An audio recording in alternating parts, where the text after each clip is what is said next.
Querida clase y estimados todos los demás, hoy vamos a dar unas pinceladas de filosofía de la biología, viendo algunos problemas generales y centrándonos después en la genética molecular. Como dije en la clase dedicada a filosofía de las matemáticas, después de haber visto algunas de las principales teorías filosóficas de la ciencia y sus problemas comunes y cómo tratan de resolverlo, pues las últimas clases del curso las dedicamos a algunas ciencias concretas. Esta decisión se basa en la tesis del pluralismo científico que hemos ido viendo en el curso, según la cual cada ciencia tiene sus métodos y problemas propios. Volviendo a la metáfora del parcheado o del archipiélago, en la que cada uno de estos elementos de aquí es una ciencia distinta,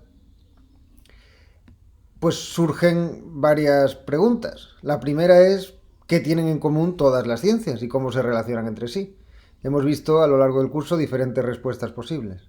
La segunda pregunta es, ¿cómo se definen unas ciencias respecto a otras?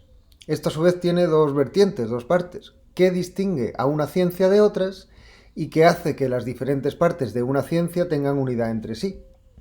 En el caso de la biología, se podría preguntar qué distingue a la biología de la física o de la antropología y qué unifica las diferentes ramas de la biología. Ramas de la biología. Gráficos como este, que he robado por ahí del internet, pues son muy comunes en libros de texto de biología y en explicaciones generales, en blogs, en lo que queráis. Hay variaciones importantes entre estos gráficos, sobre todo sobre qué disciplinas incluyen y cuáles no. Pero ahora lo que quiero fijarme es en el dibujito mismo, en la representación gráfica de la conexión entre las diferentes ramas. Aquí lo ponen como unas flechas que van de la biología a estas disciplinas. Pero, ¿qué es la biología sino la suma de todas estas disciplinas? Por tanto, no debería ser la fecha más bien al revés. En otros sitios, en otros libros de texto, en otros blogs, viene representado esto de la ciencia biológica como un árbol, que es al fin y al cabo congruente con la metáfora de la rama, ¿no? Parece como si todas las ramas vinieran de un tronco común, el tronco común de la biología, y esto es por analogía al árbol de la ciencia que vimos en su momento. Por cierto que este árbol además pues tiene dos ositos amorosos y hay dos disciplinas aquí como la bioquímica y la biofísica, que esto no está en todos los árboles, pues esto ya digo que los nombres de las disciplinas van cambiando según quien haga el arbolito o el dibujo o lo que sea. Pero claro, la biofísica y la bioquímica vuelven a plantear el problema de las relaciones entre las diversas ciencias.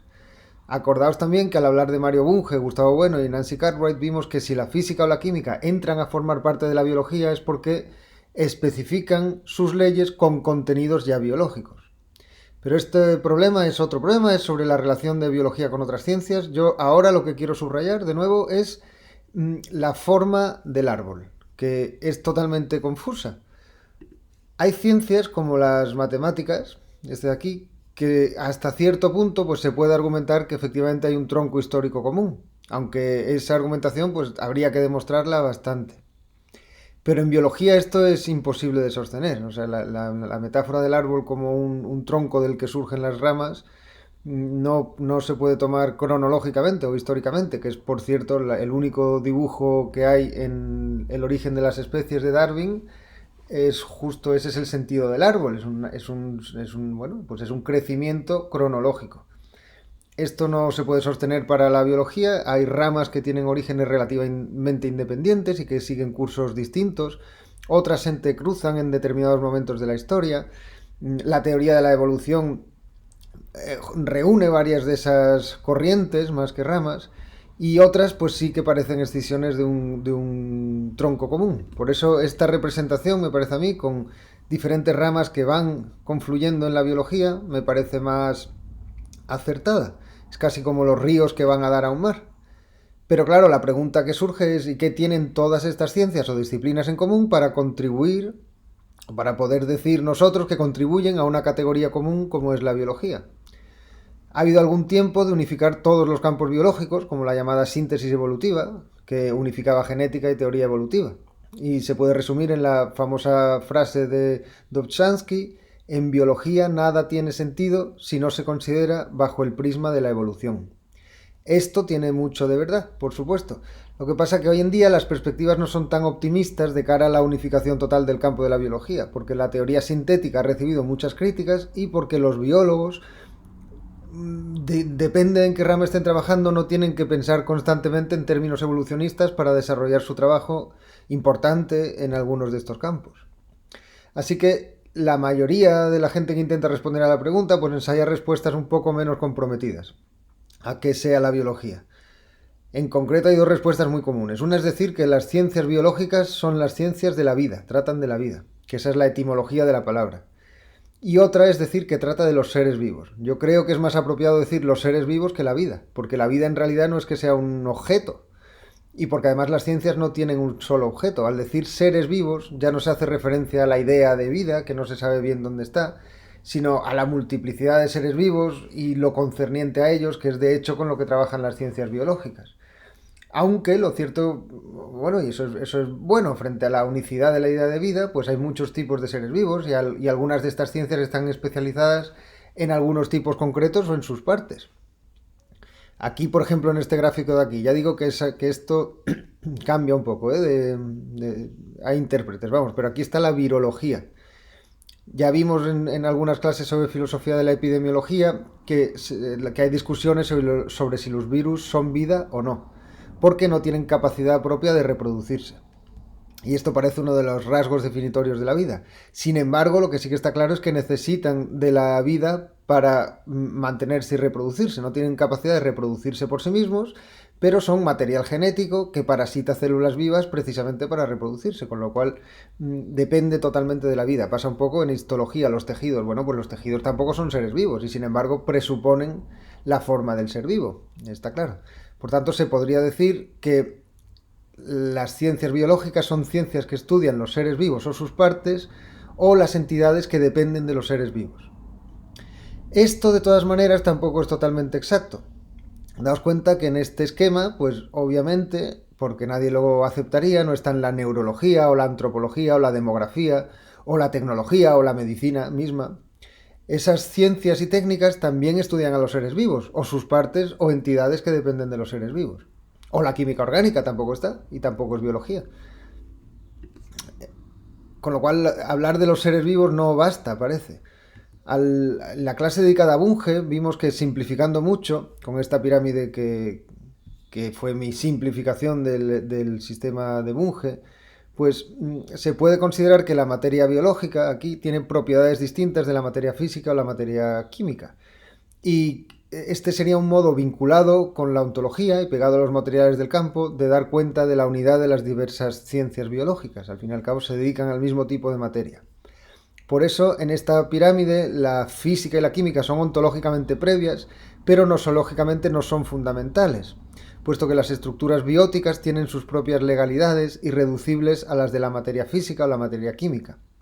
Y en esto están de acuerdo muchos autores que, sin embargo, definen la materia biológica o biótica de modos distintos.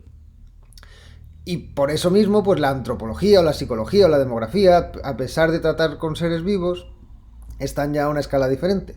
Aunque hasta cierto punto se podría lo mismo decir de la etología, que sin embargo se suele incorporar en la biología, o incluso en la zoología. Quiero decir que las divisiones entre las ciencias, por supuesto, pues no son nítidas, vamos, no son ni nítidas ni esenciales, van cambiando también. Una vez definido, por tanto, más o menos los campos diversos de las ciencias biológicas, no podemos olvidar que pertenecen a ellos no solo los seres vivos a la escala de la materia biótica, que sería la definición así más general, sino los propios científicos que estudian esos seres vivos, las preparaciones que hacen en el laboratorio, los cultivos, los bisturís, las conductas de acecho, los criadores artificiales, los ordenadores por simulación, las teorías, las fórmulas, los congresos y un largo etcétera.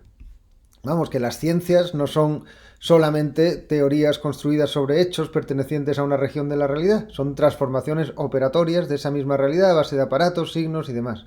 Y aquí es útil acordarse de los tres ejes del espacio nosológico que vimos en la clase sobre la teoría del cierre categorial de Gustavo Bueno. Con estos minutos que llevamos de clase, pues ya se puede decir que hemos introducido algunos problemas importantes de filosofía de la biología, ni más ni menos el de su unidad interna y el de la distinción con otras ciencias. Pero a un nivel más específico hay muchísimos problemas que van saliendo en cada una de estas disciplinas o en las relaciones entre ellas, dentro de la biología quiero decir, y que son problemas científicos, pero a menudo también filosóficos. Menciono brevemente unos pocos para decir simplemente que no nos vamos a dedicar a ellos. El primer problema, por ejemplo, como hemos visto en estos meses, pues la mayoría de los filósofos de la ciencia han discutido sobre matemáticas o sobre física y la pregunta sería, ¿tiene la biología modos propios de explicación? Por ejemplo, la clasificación o la descripción del crecimiento, es decir, ¿hace falta una filosofía distinta cuando se está hablando de física que de biología? Otro problema, ¿es la biotecnología una ciencia? ¿Lo son todas esas ramas de la biología que prefieren hacer primero y explicar después? Tercer problema, ¿quién es el selector en la metáfora de la selección natural? ¿Pueden ser los propios organismos, en tanto eligen presas y compañeros sexuales? Relacionado con este problema, ¿qué parte del desarrollo depende de los genes y cuál del ambiente? ¿Cómo afecta el desarrollo individual a la evolución de la especie? Y a propósito de la especie, pues mientras que para Linneo Dios creó las especies en un principio, para Darwin estas están en constante cambio y proceden unas de otras. ¿Son entonces las especies meros entes de razón, nombres que ponemos a una apariencia fruto de nuestra experiencia vital, que es muy corta en relación al árbol evolutivo? Hay muchos más problemas y en vez de tratar algunos de estos problemas o todos o algunos otros en plan telegráfico, pues he preferido más bien centrarme en un texto de María Ferreira y María Cerezo, de la Universidad de Buenos Aires y de la Universidad de Murcia respectivamente, que trata un problema aparentemente mucho más específico, y es el de por qué hablamos de los genes con metáforas tomadas de la teoría de la información. El código del ADN, el ARN mensajero, la transmisión, que si puede ser correcta o incorrecta, si se están perfeccionando métodos de edición genética, todo eso son metáforas que parten de la metáfora, metáfora de la información. Y digo que parece que es un problema más específico, pero ya veremos que al tratarlo pues van saliendo otras cosas interesantes, por ejemplo, las causas finales o la teleología en biología. Es un artículo larguillo y algo denso, al menos para esta etapa del curso, que ya estamos deseando terminar, y para esta semana en la que poco a poco pues va acabándose el confinamiento y estamos ya todos deseando pillar calle. El artículo es de una enciclopedia de filosofía muy interesante que se publicó hace un par de años y que está abierta en internet. Como siempre, en la descripción del vídeo dejo el enlace y como siempre no hace falta haberlo leído para seguir la clase.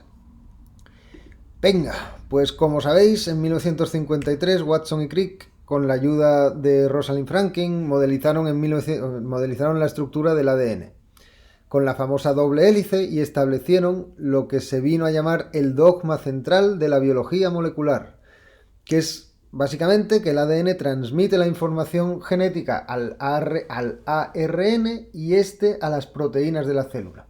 Lo leemos aquí del propio Crick. Bueno, este es el dogma fundamental del ADN al ARN a las proteínas y nunca al revés.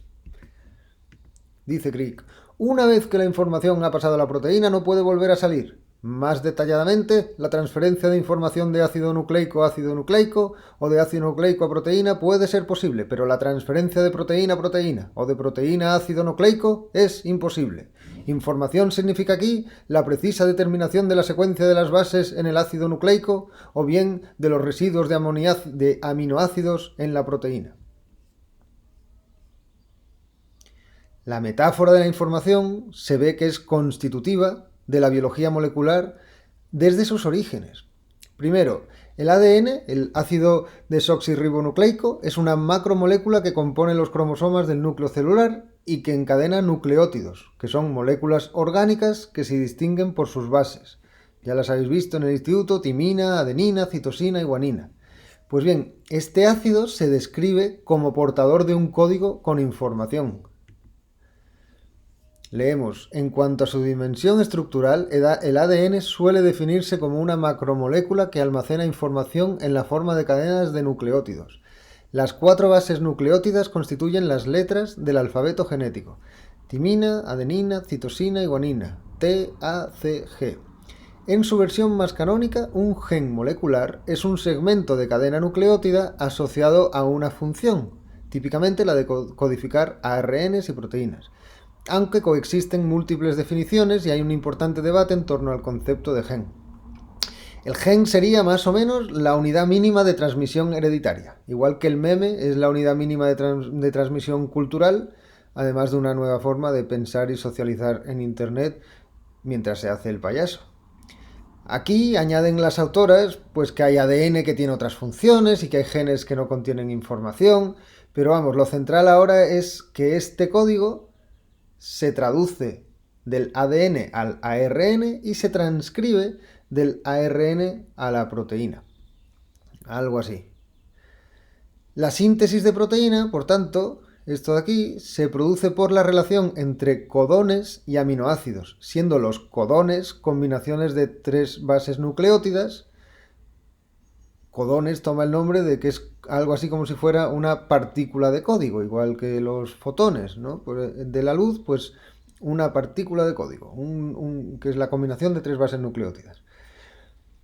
Para que luego digan que las metáforas son cosas de letras y no de ciencias. Pero como esto no es poesía, la pregunta que se hacen las autoras es, ¿está justificada esta metáfora? Las autoras y muchos biólogos por un lado y filósofos de la biología por otro. ¿Está justificada esta metáfora de la información? ¿Se puede describir el mismo proceso químico sin recurrir a ella? ¿Qué implicaciones tiene su uso? En este punto, las autoras se dedican a recoger problemas o a recoger críticas que ha recibido la metáfora y que se han ido señalando pues a lo largo de las décadas. Vamos a verlos.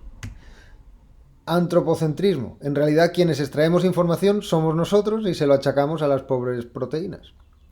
Preformacionismo. Pensar que todo está determinado por los genes no está tan de moda hoy como en 1950.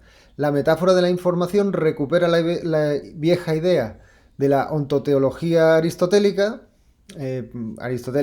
y cristiana, y más o menos que dice que la forma se impone a una materia inactiva, en este caso la forma informacional. Información. Informar es dar forma. Primacía causal. Como en el punto anterior, la crítica aquí es que los genes no son los únicos que determinan el desarrollo del organismo, sino que hay otros factores causales, ambientales y ontogenéticos, o sea, del desarrollo individual. Reificación. Este lenguaje informacional hace a los biólogos deslizarse sin darse cuenta hacia la hipóstasis de esa información, su sustancialización como si fuera algo distinto del propio material bioquímico. Rol teórico restringido.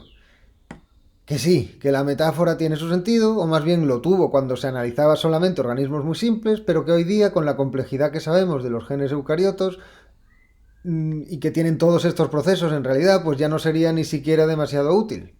Y ya de verdadera, pues ni hablamos. Hay veces que un aliado puede hacer más daño que un rival. En este caso, además de los críticos directos, están los que más o menos defienden la metáfora, pero a base de quitarle hierro al asunto. Son los que los autores llaman deflacionistas. Y hay dos. Los reduccionistas dicen que en realidad todo el lenguaje informacional aplicado a la biología molecular se puede sustituir por determinaciones causales. Es decir que el ARN se transcribe es un modo de llamar a la síntesis que las bases producen en la proteína y no es nada más. Y están los ficcionalistas, que aceptan que es una metáfora más que una descripción veraz, pero añaden que es útil como modelo o analogía de ciertos procesos bioquímicos y que por tanto heurísticamente pues, nos ayuda a investigar mejor, a plantearnos las preguntas correctas, etc. Como buena entrada de enciclopedia, las autoras de este artículo en principio no buscan defender su propia posición, sino simplemente exponer el estado de la cuestión, y con ese objetivo pues presentan a continuación las tesis de los defensores de la pertinencia de la metáfora informacional. Y van presentando a su vez críticas de las defensas y tal, es bastante exhaustivo. La biología y teoría matemática de la información. La teoría matemática de la información la desarrolló Shannon en la década de los 40 y 50 y se trataba de decir que lo importante de la información no es el aspecto semántico, lo que se transmite, sino la relación cuantitativa de un estado de algo con otro estado futuro. Aunque se ha aplicado esta idea de información a la biología molecular, la noción de información en biología molecular en realidad no es esta noción matemática, sino que es más bien la semántica. Se trata de un código que se transmite y que tiene contenido. Es decir, que esta teoría sería de nuevo un aliado peligrosísimo, porque en realidad lo que está haciendo es difuminar la noción de información. El sentido transmisional de la información, pues esto tomaría una idea de información, una acepción de información, en el sentido de que transmite la estructura genética de un organismo a otro. O sea, la metáfora tendría sentido porque se trata de transmitir el modo de un... O sea, la información no sería entre los genes, sino de un organismo a otro. El modo de comunicar la carga genética sería a través del ADN, el ARN y la síntesis de proteínas. Pero ojo, hay herencia no genética, sino genotípica o incluso cultural o de nicho, aprendizaje, etcétera. Con lo cual ya no es tan válida la especificación de la metáfora de información a la genética, porque eso y no otras cosas.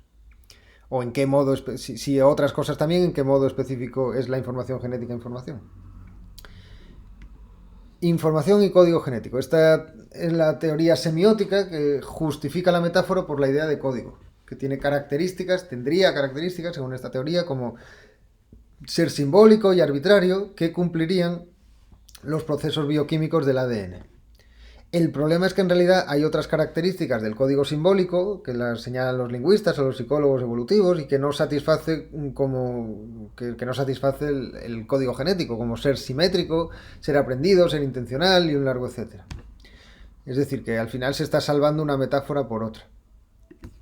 Esta es muy interesante, información mecanística. El sentido mecánico de la información hace referencia al mecanismo por el que funciona la herencia genética y la importancia de la información en esa maquinaria, en ese mecanismo, argumentando que lo único que prevalece en todo el proceso y parece guiarlo es justamente esa información.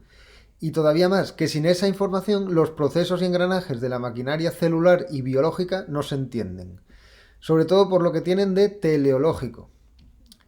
Esto es importante, es decir, los millones de células que tenemos van dirigidas al crecimiento y la reproducción del organismo total y esta reproducción asegura la viabilidad de la especie. Y los nexos entre esa maquinaria orgánica, entre los millones de células de un organismo, no son causales, deterministas, sino que son finales. La noción de información sería un modo de dar cuenta de esta finalidad no propositiva. Es decir, no planeada ni diseñada. O sea que la teleología en biología no es que sea un plan, sino que parece que es una causalidad según el después y el antes, que decía Aristóteles. No hay que confundir este sentido de mecanismo o maquinaria con el mecanicismo. Os acordaréis de la clase de Hobbes y Descartes y Spinoza y tal, que el mecanicismo suponía precisamente la eliminación de las causas finales de Aristóteles. Se supone que la física era la ciencia mecánica a partir de Galileo y que con Darwin la biología por fin había abandonado también las causas finales y ya no hacía falta un diseño inteligente. Con la reivindicación de procesos teleológicos en biología no se pretende recuperar la idea del diseño inteligente, pero sí en parte la de las causas finales. Tanto que, volviendo a la pregunta del principio de clase, podríamos decir que la teleología es una característica común a las ciencias biológicas. Entonces, entender los genes como unidades de información sería un modo, en realidad, de intentar entender esta teleología sin recurrir a la metafísica. Y, claro, el caso es que siendo un modo de hacer ese intento, no tiene por qué ser el mejor modo de entender la teleología y no está exento de problemas utilizar la metáfora de la información para eso, porque puede llegar a convertir la teleología en finalidad propositiva. Claro, al fin y al cabo la información es una metáfora tomada de la comunicación entre seres humanos, con lo cual si se aplica ahí, lo que estás haciendo es aplicar algunas cosas de una teleología propositiva, de una finalidad propositiva en que los seres humanos quieren hacer algo con esa información, la estás aplicando a un campo en el que estás diciendo que hay finalidad, pero no hay planes ni programas. Con lo cual puede ser un poco confuso. Esto se ve constantemente estos días cuando se habla del coronavirus y de si quiere atacarnos, que si aprieta pero no ahoga, que si tiene tal o cual estrategia, o que en realidad pues nosotros podemos combatirlo como si fuera un enemigo en el campo de batalla. Vamos a ver un ejemplo extremo.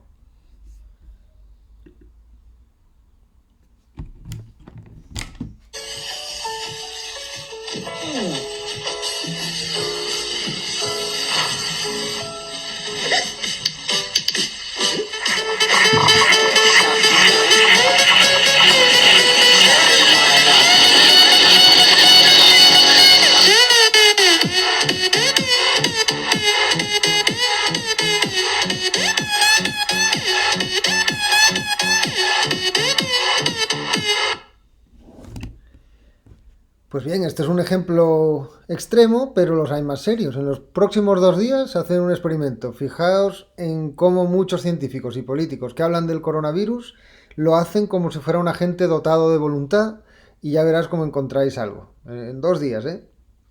En realidad estos son abusos del lenguaje para describir un proceso biomolecular que sin embargo sí que conecta con la totalidad del organismo, sí que se conecta un proceso biomolecular a nivel de la célula, da por supuesto la totalidad del organismo.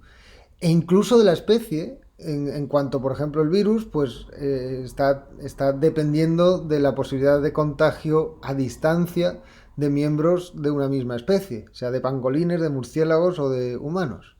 Pero esto no nos puede dejar deslizarnos por el lenguaje de la antropomorfización, que es en lo que consiste el abuso del lenguaje. Bueno, el artículo continúa con más posturas en torno a la metáfora informacional y como digo es bastante exhaustivo, al que le interese profundizar más pues se lo recomiendo. Pero nosotros lo vamos a dejar aquí porque ya está planteado el problema y su relación con otros problemas importantes de la biología, como es el de la herencia genética y la teleología. Así que muchísimas gracias y espero vuestras preguntas, comentarios y objeciones. Y hoy no hay música porque algún cabrón que iba muy rápido ha atropellado a nuestro gatito Max, que iba a cumplir 6 años y que era el gato perfecto, de estos que te hace entender a los defensores de la teoría del diseño inteligente. Así que por favor, no corráis tanto con los coches y hasta la próxima.